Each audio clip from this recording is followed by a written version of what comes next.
কলকাতা পুলিশের এক কনস্টেবলকে সাসপেন্ড করলো কমিশন। কলকাতা পুলিশের রিজার্ভ ফোর্সের কনস্টেবল তাকে সাসপেন্ড করেছে নির্বাচন কমিশন। কিন্তু কেন, কোন ঘটনায়? আমাদের সঙ্গে সোমরাজ রয়েছেন, প্রতিনিধি সোমরাজ, কি ঘটনা, কেন তাকে সাসপেন্ড করা হয়েছে, কি অভিযোগ?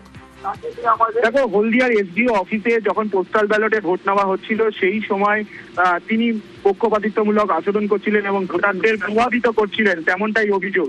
এবং সেই অভিযোগের কারণেই কলকাতা পুলিশের রিজার্ভ ফোর্সে এক কনস্টেবলকে সাসপেন্ড করা হলো এবং ইতিমধ্যেই তার বিরুদ্ধে বিভাগীয় তদন্ত শুরু করার নির্দেশ দেওয়া হচ্ছে কমিশনের তরফে। পোস্টাল ব্যালট নিয়ে মূলত ভোটারদের প্রভাবিত করছিলেন হলদিয়ার এসডিও অফিসে, তেমনটাই অভিযোগ আসে নির্বাচন কমিশনের কাছে এবং তারপরেই তার বিরুদ্ধে শাস্তিমূলক পদক্ষেপ করল নির্বাচন কমিশন। তাকে ইতিমধ্যেই সাসপেন্ড করা হয়েছে এবং তার বিরুদ্ধে বিভাগীয় তদন্ত শুরু করার নির্দেশ দেওয়া হয়েছে বলেই কমিশন সূত্রে খবর। সঙ্গে থাকো সোমরাজ।